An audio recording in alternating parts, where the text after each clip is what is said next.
What's up? Yo, I like the background. thank you. It's better than my room, so you get to deal with this. Nice.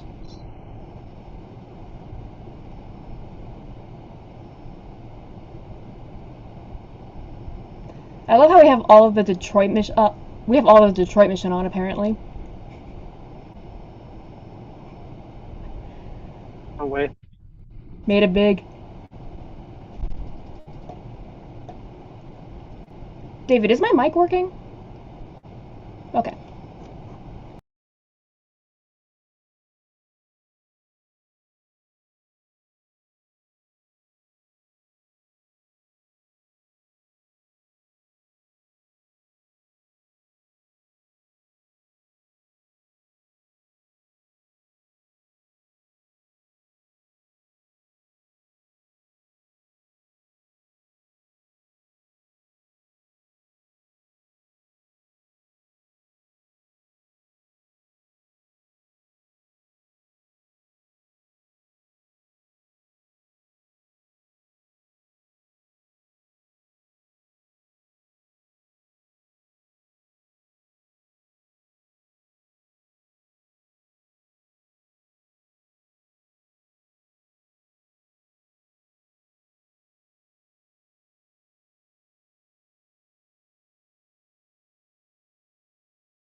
Long time no see, Peyton. Yeah, only like 3 hours. Yeah, I had to spend that whole time recovering. Ooh, Yeah, I was shaking. I like had to go on a run, clear my head, bro. frolic in the fields. Did we try to turn this? I was about to ask what fields in Idaho in this weather, then I realized you're in Provo right now. How's it looking over there, up there in Provo?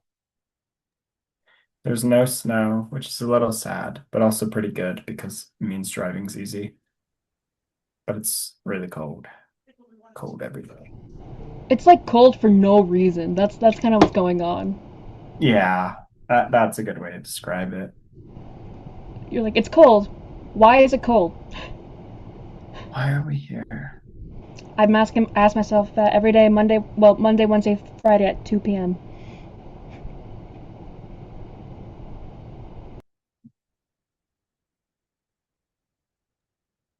We got a real Great. Zakin. Yeah, for real. Hmm. Get Zach. Are you ready to start, Tori?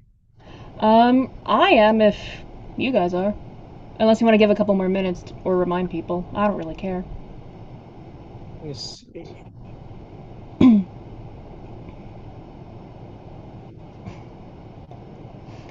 Now, did I finish this about 30 minutes ago? Yes. But I did it.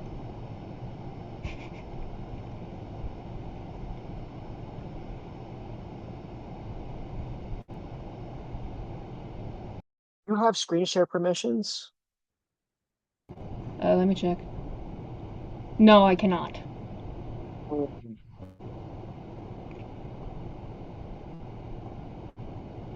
Hmm.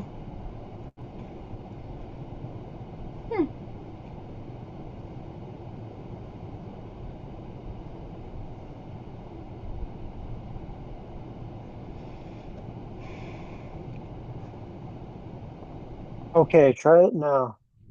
Alright, let's see here. I can. Okay.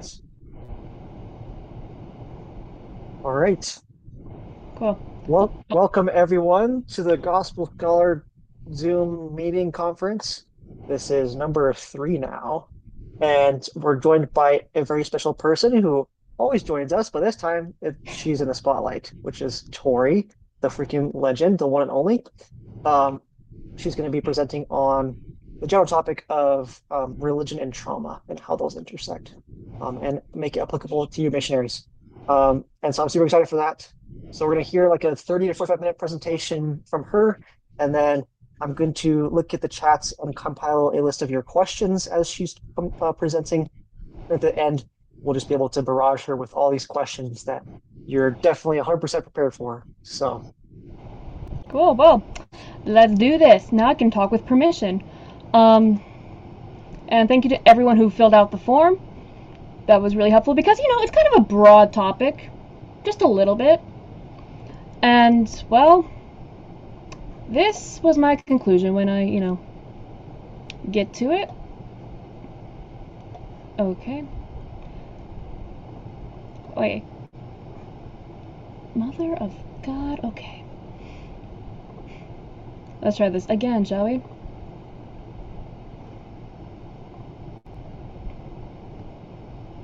Aha, there we go. Abuse in the church, how to approach the topic and not come off as a heartless jerk, because that's pretty much what this boils down to, yeah? Yeah. Can you guys see me, or is it just the screen? We can see you. Cool, I'm sorry. But let's do this. So, as I said, I had you all fill out a form to kind of figure out what's going on, what goes through your mind, what you're thinking. And, well, this is kind of what we got. So, one of the questions was your first reactions. Excuse me? I did not want you. No? Stop. And so we have the first reactions here, right? And we had about 30 people respond overall, but people will listen many different ones, so I just kind of put them all together. Number one is just like a general version of abuse, and the subcategories are here. Mostly, which kind of surprised me, is like emotional and social was the most thought of, and not like sexual or physical. And I was also surprised by the amount of this group that said spiritual as well. Second was, it's tied and slightly concerning, is abuse that's done by bishops or other leaders. I think that's a really common reaction, especially with the definition of abuse, and it kind of requires one person who thinks they're above another invoking power or trying to harm another person who they deem as below them. So that's not too surprising. I will say I was a little bit surprised by how many people reacted with disbelief or skepticism with the claims, which is that is a reaction for sure. And then a decent chunk of people talked about how the church is hiding allegations and things like that, and we'll discuss that as well because I don't want to leave those people out. That is a valid concern, and I would like to address that. And then some people thought of manipulation, and then there was just like random reactions that I did not know where to put in any reaction, any other category. Cool. And feel free to stop me at any time if you have any questions about any of this. I'm not a great orator, and I know that. So just let me know if you're confused, and we'll stop and I'll try to explain it again. So what is abuse? There's 3 definitions according to the dictionary. 1, you use something for a bad effect or for a bad purpose or misuse. So corruption, mishandling things, whatever. So a good example of this would be the bishop trying to misuse their power in a way that they deem that is inappropriate, but they deem is fine because they're in a leadership position and they have the priesthood, that sort of thing. Second one, and I just copy pasted all these, so not my fault if it sounds weird. It is treated with cruelty or violence, especially regularly or repeatedly. So physical abuse, sexual abuse, things like that. When we think of abuse, we generally think of that. And then third is more of a verbal way, so emotional, social, things like that. So speak to someone in an insulting or an offensive way. Intending to cause harm is the main thing. Capiche? Cool. And then here are some bad questions that have come up. Not just by you guys, but by a lot of people. And I'll explain why. Don't leave the Zoom yet and get offended. How do we prove someone's claim that they were actually abused, and what's the evidence? Okay, let me explain. Why this is not a good approach. Especially as missionaries, it's not your job to figure out the evidence behind abuse, and more often than not, you really don't want to know the details, especially if it's a legitimate case. Now, do people lie about it? Yes.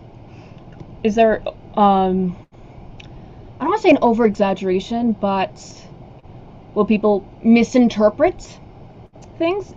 Yes. But there are people who leave the church due to genuine abuse, and it is real. It does happen. People are flawed. People suck. You kind of know this through experience. You're all missionaries. You've met a lot of sucky people. But more often than not, it's not really your job or your place to figure out if it's actually true or not. I am aware of situations we put in where it does sound questionable at best, and I'll talk about that in a little bit. But for your first reaction to go, hey, what's the evidence, or prove it, don't do that. First of all, they may be lying. That's fine. And you could be right. Fantastic. If they're lying, good for you. But if they're telling the truth, or it comes out later that it was true, congratulations. You just came off as a jerk. Well done. Bravo. Try to avoid that. But it's just better to react kind of with sympathy and like how you think you should react overall, like a normal person. Oh wow, I'm sorry that happened to you. Just give them a shoulder to lean on. Especially even if it comes out they're lying, at least you weren't a terrible person. I can't see your faces right now, so if anyone looks confused or is confused, you gotta tell me. Moving on. So a lot of questions talked about corruption in the church. Some of the questions that I'm paraphrasing or either took directly was, and I'll answer in order. So, how do people learn about the gospel and then act in such a way that contradicts it? Which goes along with, why is it so hard to separate the church as a whole from individual choices and poor agency? This is important to kind of wrestle with, because it is agency, right? You can learn all you want, but at the end of the day, you do have a soul and you do have a human nature. Everyone does. Sorry, hate to break it to you. You're human. And for most of us, God willing, it's like minuscule things, believe it or not. It's minute in the grand scheme of life, and it's just trying to tweak it to become better. Some people it's a little bit more severe. Especially in terms of leadership, some people get drunk on power and they abuse it and they misuse it. It gets to their head. And it's just the fact that we're human that makes it so that abusers do exist, even if they should know better. It just happens. Knowledge does not negate choice. It just makes it more damning if you go against it. And a couple people did ask, and it's a good question, is why does the church cover up abuse? There is this, I don't want to dismiss these people at all, but there is this kind of stigma around clergy as a whole right now, especially with the major abuse that happened with the Catholic Church a few decades ago, where that if you see a clergyman, like, oh, they gotta be abusive, right? And that's just not necessarily the case. Not on a global scale, for a couple of reasons.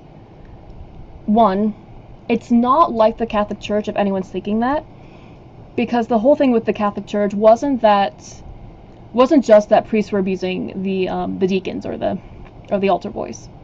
That's the better word, altar boys. It was that when it came out, they moved them to different parishes. That was kind of the whole problem there. That was covering it up. We don't do that with our leadership.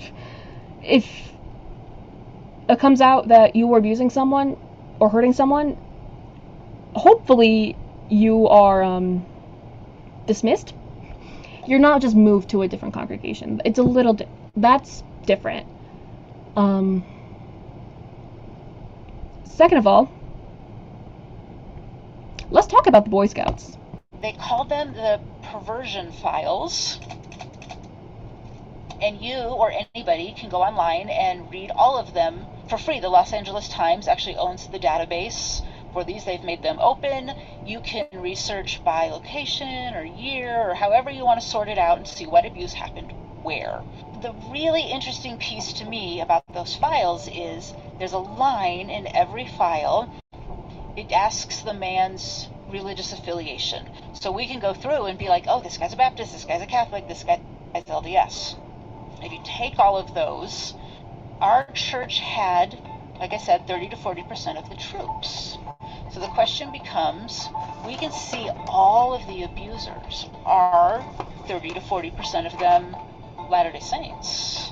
Right? It would be predictable and kind of reasonable if they were. But when you crunch all the numbers, it's not true at all. It's about 5%. Okay. Stop talking. Love you, Jen. Don't want to hear you right now. We'll get more from Jen later, because that was a fantastic interview, but we take that, right? And it seems, if you just kind of apply to every population, that, yes, abuse is horrible. No one's saying that's not. I'm a survivor of church abuse. Hello, it's me.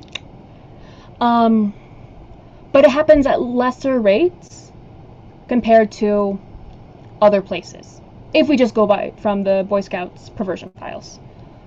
And, of course, we do hear the criticism that we just love our church so much that, brain fart, that we'll never report against it, or that we'll never go against it, just because we love it so much. And, to paraphrase what Jen also said, these people have never really been to a church. Because everyone loves their church. Methodists love their church, Baptists love their church, Catholics love their church, and that's a good thing that they love their church. With that being said, the same amount of people who will never report anything that happens bad from us in our own church because they love it so much, it's gonna be the same everywhere else.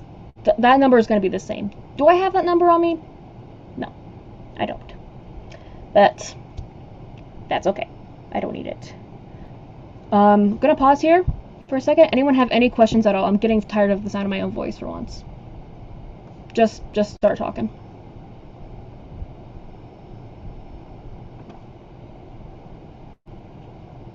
Okay, moving on. The second question... Shut up. The second question was about faith.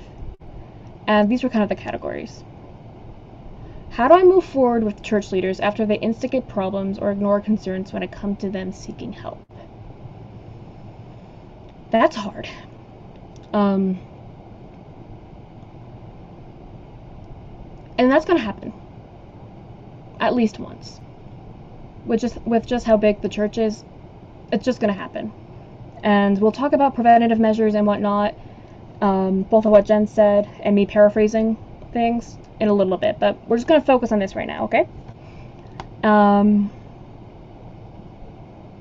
shared this with some people, but I'll share it again. So this kind of requires my own story, if you will, just a little bit, so that it's easier to understand what I'm talking about and what I'm going to say. So when I was 9, and as a disclaimer, I'm okay. Don't worry about me, I'm fine. But I had this primary teacher who was not the greatest, okay? I actually still have marks on my shoulder from where she dug her fingernails into it. She was just mostly verbally or like socially abusive, but there was a physical element to it. And my parents were livid. Understandably so. Someone hurt their child and left like gaping red marks in her shoulder when she's a 9-year-old. So they went to the bishop, right? And this bishop, I don't even remember his name, but he told them that this teacher was a good person. Well, first he tried to say I was lying, and then they showed the pictures of my shoulder, and you can't really backtrack from that. And so in that network, like, she's a good person, I'm just gonna keep her here, and he just didn't do anything. And so what did my parents do? They went to the stake. Because if it's yourself and you're able, so if you're not a minor, if you're all adults here, so you're able to do this, your priority in these sort of situations is to protect yourself. They probably will not go after you as much as adults because you're adults. But for children, if you know about that, you try to keep them safe in any way you can. If the bishop won't listen, then you go to the stake president. If the stake president won't listen, you just keep going up. And if you can't do anything else, the safety of your children or yourself comes first. And you get them out of the situation. Their spiritual health, if you're like, oh, but they need to go to church, they do, and they will. But their spiritual health is also going to tank if a place where they're supposed to feel the love of God is not safe. You get them safe first, no matter how that may look. And the stake ended up releasing this bishop early, and everything was resolved. Huzzah. But if they're instigating problems, you go up. And if you can't go up much further, you get out of the situation. As missionaries, it's going to look a little bit different. Again, we'll talk about that a little bit later. And of course, how can we still have faith? Next question, sorry. How can we still have faith when our leaders, supposedly called of God, are acting, doing things that hurt others? And how can I regain trust in my church leaders, even though some would break it? Or just have trust. A couple things about that. One, a good therapist can work wonders, especially when it comes to trusting authority figures. It is likely, though, that if this is you, you may never trust them again if you've been hurt that badly. And that's okay. It's okay to recognize that you're not okay. And it's okay to recognize, hey, I'm not really trusting them, and it's okay. If you have to meet with them privately or whatever, you can bring in someone who you do trust. There are ways around it. Of course, trying to grow a relationship with them and seeing them as a friend or a family member, that can also help. But as to how we can still have faith, it's kind of like how we have to have faith in almost everything else. We can read the scriptures, we can read all the articles we want, we can do all these things, right? But at the end of the day, we do need God's help to get that faith that we need. It's only through Him, so we have to ask Him. And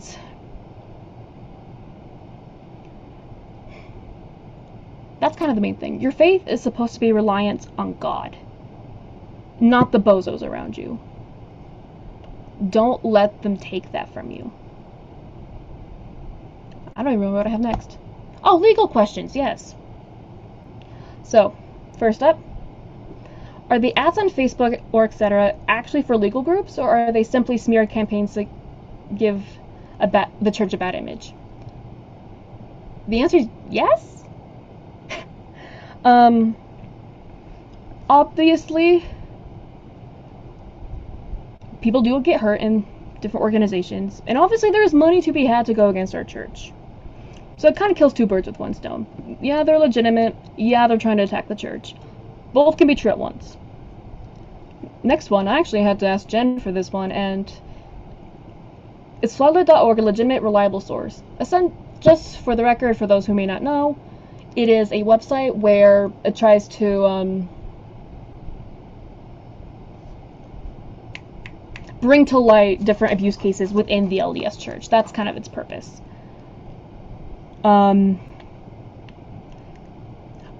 Hi, David. Thanks for pinging me multiple times. Love you, man. Let me read what Jen said about it, because I wasn't sure myself. Give me just a second. I love that I can just text my professors randomly, they'll respond. It's great. Okay. This is what she said. Well, it's kind of complicated. They're trying to be as complete as possible and give a lot of good background info on some cases. Good thing. But they've got two major flaws. One, they're trying to list every abuse case where the perpetrator has any connection to our church at all. And that can be anything from they visited for a few weeks and up. So it could be from investigators who came to church a couple times to a stake president or above. That's a pretty big spectrum there, and they obviously should not go in the same category. They also conflate current versus former positions. For example, they will say, this guy was a bishop and he abused this kid. But when you really dig into it, you see that, yes, he was a bishop, but it was 20 years ago and he left the church and abused a kid last year. Again, horrible. Horrible thing to happen.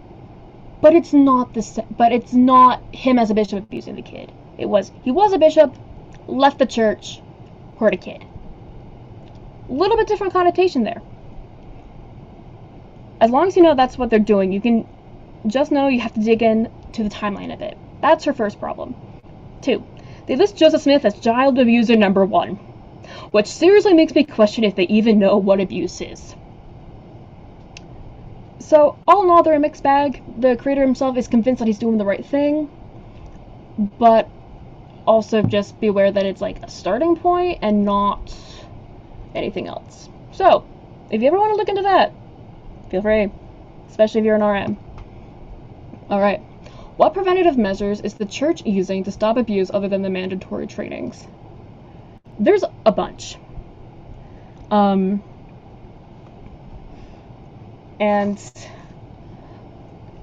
I'm only going to talk about like 3 of them. So we have the membership record system. That's a big one. And as I'm sure you guys know, it follows you around. And from ward to ward to ward, right? And you can actually make notes on it about different people. So if you're like, say, a pedophile, God forbid, the bishop can make a note of that in your record and it will follow you wherever you go. Now, will the bishop in your next ward even listen to it or see it? I don't know. That's kind of up to him. But the due diligence has been done, and it's up to that other bishop to either take it seriously or not. So, you hurt a kid or hurt anyone else? Congratulations, you're on a list. That's pretty much what that boils down to. Second of all, public sustainings. So, it's gotta be unanimous, right? If you have a problem, you talk to the bishop. Kinda know how that works. Let me give you an example, again, from my own life. And these people have moved, so I can say whatever I want. I hate them. So, before my mission, there was this family that lived next door. They were literally horrible people. Like, the dad made it into the news for horrible crimes that he committed that I cannot list or say. And the wife was a real charmer, let me tell you. I loved listening to her yell at her kids and threatening to be her 2-year-old's head with a hammer. Loved it. Favorite thing, right? I'm getting angry. Okay. Anyway, this wonderful daughter of God was extended a calling to work in the nursery. Guess who talked to the bishop right after sacrament meeting about that, saying, hey, maybe you don't want the woman who threatens to beat her own toddler's head in with a hammer in your nursery. She did not make it to the nursery. So you can object to things. Everyone knows your position, and if there's a problem, you can say something. It helps keep kids safe. So if you know your neighbor, Brother Johnson, likes using his Johnson around kids, and he's called to be like a youth Sunday school teacher, guess who you can talk to make sure that doesn't happen. And the third thing is, you have to wait. You can't move into a ward and immediately be given a calling. And you can't choose which calling you're given either, so you just have to wait, and wait, and wait, and maybe you'll get it. Or maybe the bishop's like, huh, you're really eager to be around vulnerable people. That's weird. And not give it to you ever. If you're looking for like something quick to get like a power high, you go to a different church. You go to like a Protestant church where you can volunteer immediately. Or like within a month. So there's all the legal stuff for you. Let's see what's next. Okay, missionary. How can we help our friends get over the excessive suspicion of church leaders such as bishops and other priesthood leaders? So, that's hard. Especially if it's... I'm going to combine it with how should missionaries address members' needs who have been hurt by bishops, branch presidents, stake presidents, or even the prophet. Actually, first of all, if your friend's been hurt by the prophet, I need stories, because what? Second of all, we should probably differentiate between leaders who say things you don't like but are of God. Okay, that happens. That's not abusive. That's just sometimes you just hate the doctrine, and that's okay. You don't like policies. That happens. You're normal. That's fine. Happens to everyone. Not everyone likes what God has to say 100% of the time. And then there are other times where you deal with a member whose entire branch was so bad that it got dissolved, and and their family had not been back to church since once they moved. That also happens. You get both. And the best way to answer that is not to focus on church. No, that's a terrible idea. Don't focus on church. That's horrible. Last thing you can do. Last thing you should do, because guess what? They've heard it from everyone. Anyone who tried to visit them, they're like, you should really go back to church and, like, do stuff. And, yeah, they expect you to do that. You don't need to do that. Don't do that. It makes them feel unheard and unseen, especially if, and don't say this just as an answer, especially if you just say, oh, the church is true, but the people are imperfect, like, or like the church is perfect and the people aren't, like, whatever, something along those lines. That's just gonna make them feel unheard and unrecognized, or like unseen, just from because you're just kind of like blowing them off. That's what it feels like, because it's been said so many times. Instead, a good thing to focus on is lessons 2 and 3 of Preach My Gospel, Plan of Salvation, and Doctrine of Christ, because that's kind of like the centerpieces of the restored church. Yeah, the restoration's important too, and without the restoration, we wouldn't have lessons 2 and 3, right? But those 2 lessons is why we do anything. Those 2 concepts. Like, I hate church. Sorry, I do. I go because I want to renew my covenants with God so I can grow closer to Him, and that's it. I don't care because it's a good social. I don't go because it's a good social event. I don't go because I completely trust everyone there. I don't even go because my bishop's great. And half of y'all know what my ward's like. You can't blame me for anything I can say about it.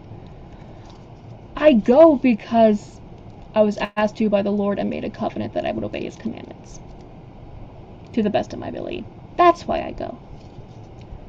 And I want those covenants because I want to go to the celestial kingdom. I want to live with Him again because I love Him.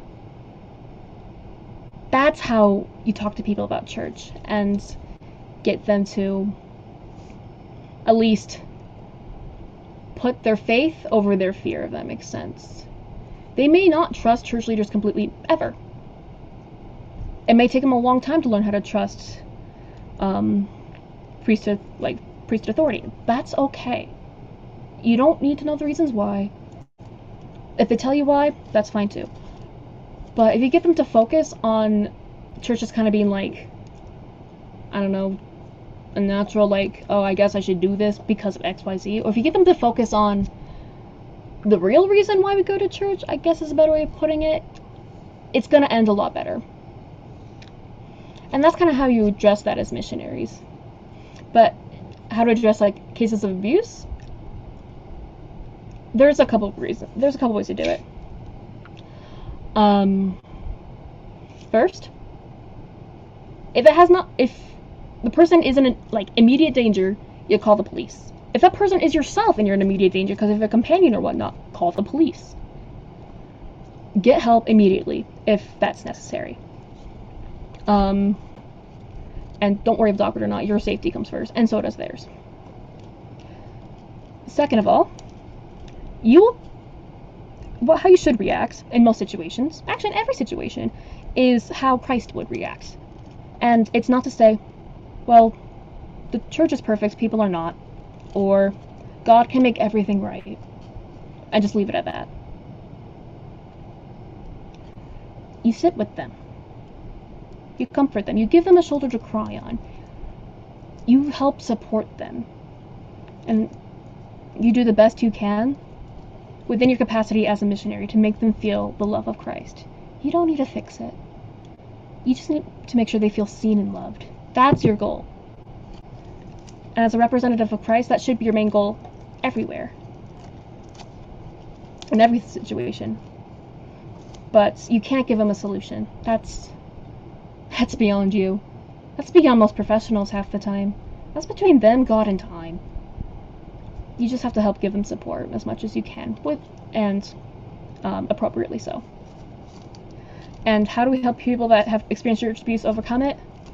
If they need to, you can't encourage them to go to therapy, but therapy is good. If that is you, or if that's a friend you know that you can talk about that, like not an investigator, therapy's great. A good therapist can work wonders. But you have to help listen to them. You have to help bring the Spirit into their lives. And they'll want more of that. And then with that Spirit that you help bring in, it will help them overcome it. Because Christ is the ultimate healer. You're just the mouthpiece. Moving on. General.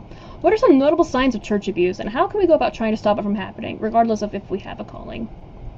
I've got some news for you. It can be pretty obvious, actually. Especially now, of course, it's like one-on-one, it's a little bit harder. Like something happened in, God forbid, in the bishop's office. But if it's like a classmate or anything else, yeah, it's pretty obvious. And you do what you can. It will usually be with minors as well. That is kind of, again, they're kind of like the main target. But if you see something that's wrong, you speak up. If it's an emergency, you call CPS or 911 or whatever you need to call. If the bishop isn't listening, again, climb up the ladder. If it is a child, you do report it to the parents if the parents aren't causing it. You go, hey, I saw Brother Smith do XYZ, or I saw Sister, what's another generic white name? Sister Brown was really mean to your kid. What's going on? You can like bring it up with their parents as well. They will appreciate it, I promise.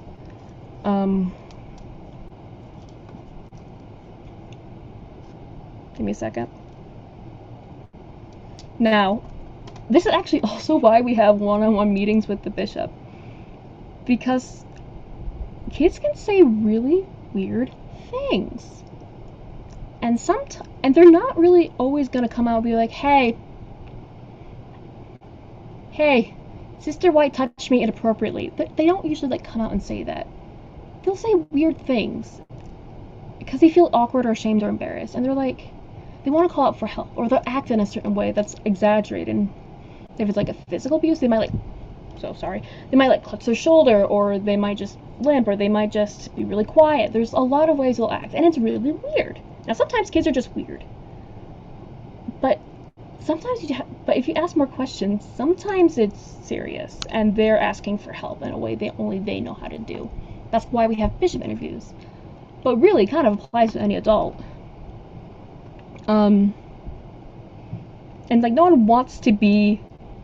Thank you, Peyton. I know kids are weird, and no one wants to be like the weird, creepy adult, right? No one wants that reputation.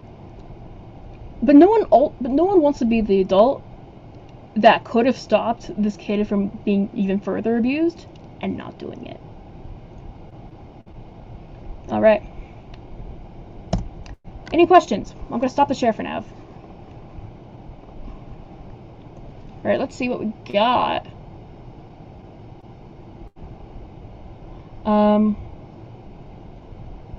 Okay, Peyton. What's the best way to explain to someone who's experienced abuse that it isn't representative of the church overall or its average membership? I think it's a good way. Kind of how you have to explain it to everyone else, and you kind of have to be your own example of that, if that makes sense. Let me give you an example of someone who's like obviously lying, but it was true to them. Okay, so on my mission, I was in the inner city, and for some reason I did really well with like homeless women. I don't know why. They loved me. One of them invited me and my companions into her apartment, you know, like federal housing and whatnot, and she just started talking to us, and she mentioned that her member of the church at the time, and the bishop made the entire congregation like turn their backs away from her as she and made her like walk away publicly, like a public sign of disfellowship. Obviously not true.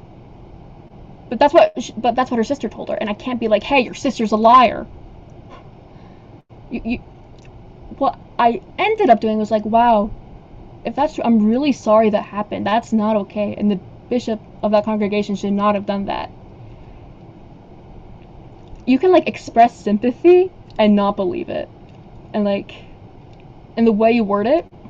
That was an Irving elder guard side. That was an Irving. You don't have to necessarily believe it in those situations, but saying like, hey, the lesbian's a liar isn't gonna work well either. So you'd be like, wow, if that's true, I'm really sorry. That's not okay, and that should never have happened, and the bishop was wrong to do that. And in kind of that way, if you condemn the actions, it also reflects well on the church and other members, because like, oh, they're not all like this. They're not all okay with this. Maybe it is just like that one person or that one like small group of weird people that no one talks to. Capiche? Any other questions about that one, Peyton? Cool.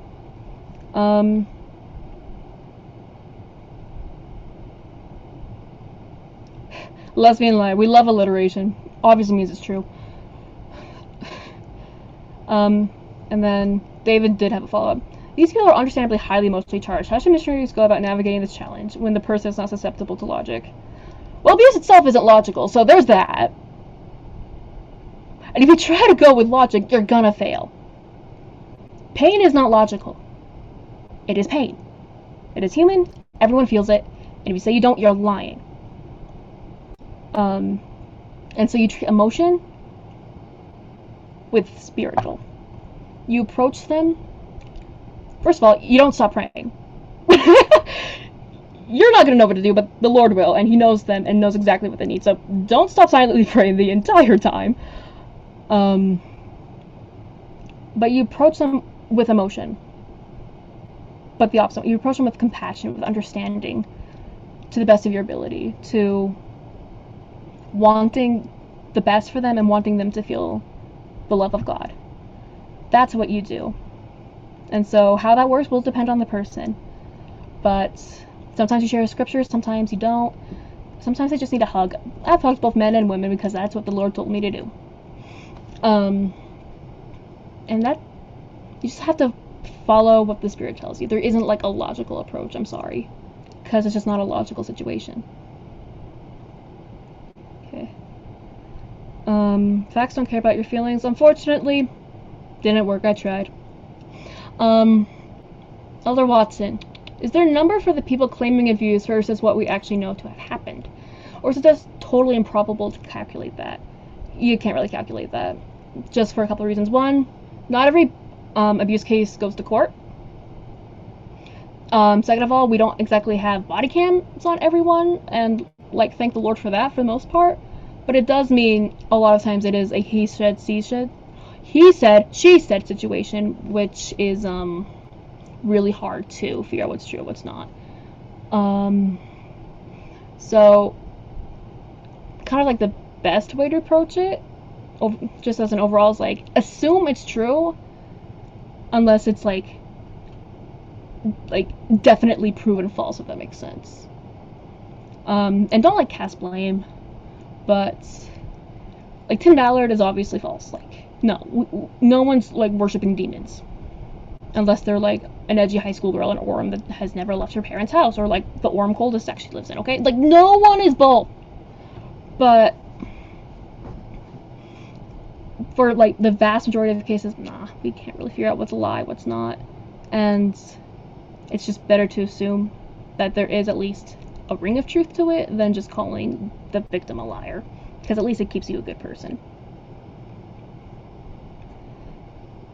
Any other questions? You can talk, you can type. David. Another one. So I don't know if this is just a tendency for men to do this, but whenever we have someone that we care about, for example, or even with just investigators we've just met, when they tell us about their problems, we have this desire to help them, like genuine care, but we go about that by trying to directly solve the issue. Like someone is like coming to you with their problem and they're like listing all these things like, okay, well, how have you tried this? Have you tried this? Right? that hasn't really worked in my past experience. So what do you think that we need to do instead to be empathetic? Yeah, that's hard.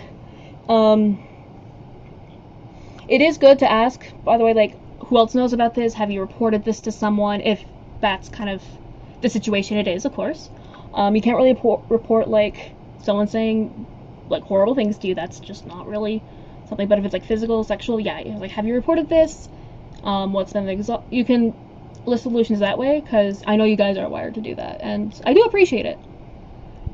Especially, but when the problem doesn't really have the solution, it just kind of takes time. Um, hmm. The solution you can offer really is there anything I can do for you? Because that's a question that answers a problem, and that's kind of what you guys are good at. So if that's kind of like your way of showing compassion, be like, I'm so sorry, that's horrible, what can I do for you?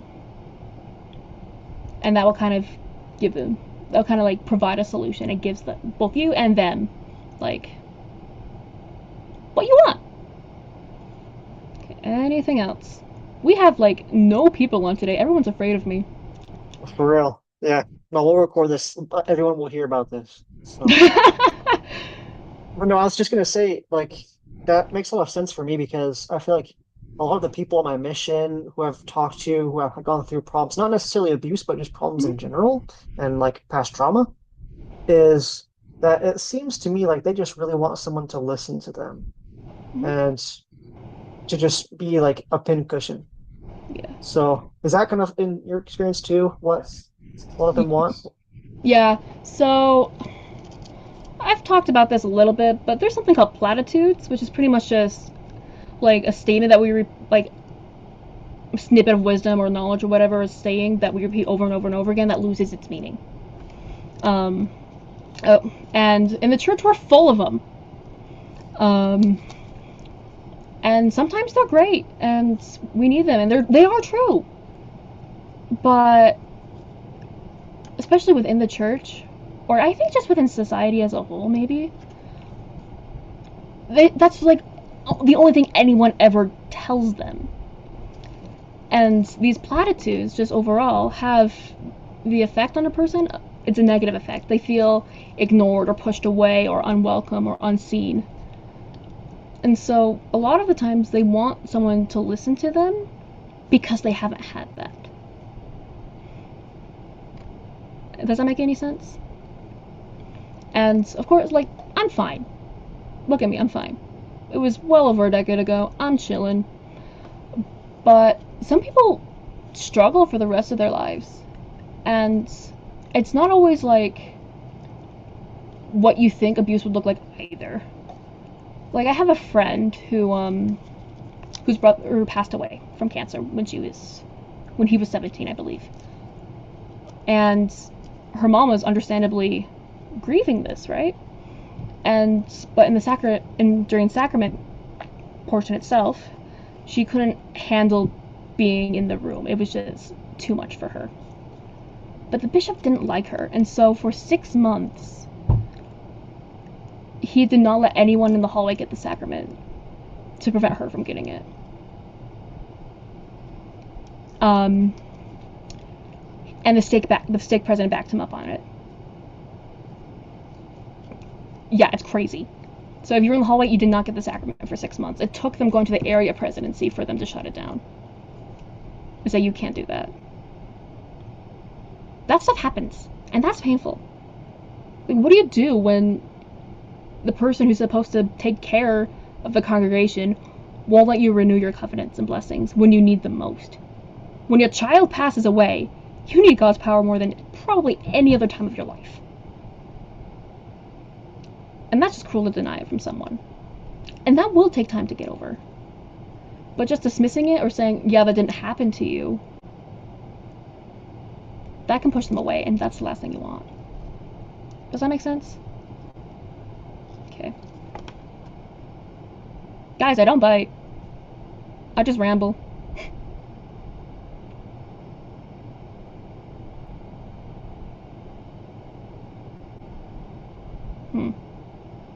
If there are no other questions, Tori, would you be able to give us like what is the one key takeaway for the people who are watching this now or in the future from this kind of presentation? What would you want them to take away from this?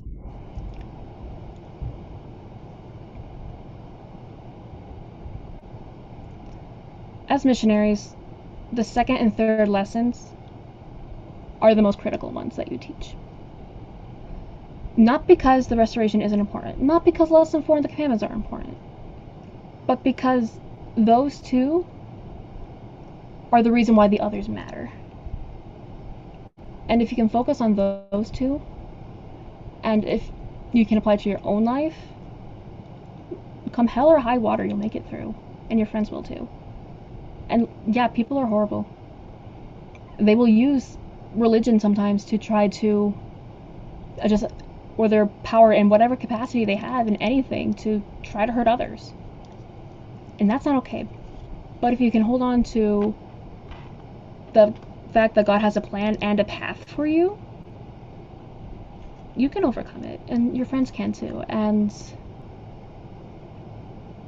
you'll feel the love of God more than anyone could possibly imagine.